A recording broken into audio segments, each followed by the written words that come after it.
முதல்ல அது எப்படி வந்து மிக்ஸ் பண்ணி ஃபெர்டிலைசராக ஊற்றணுங்கிறத பார்த்துடலாம்.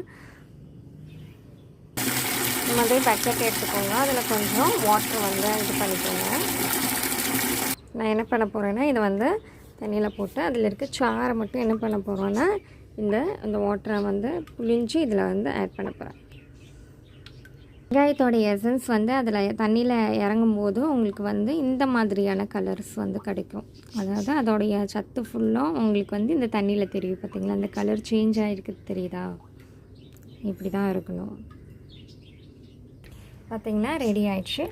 இப்போ என்ன பண்ண போகிறோம், வச்சுட்டு இது என்ன பண்ண போகிறோன்னா செடிக்கு வந்து ஊற்ற போகிறோம்.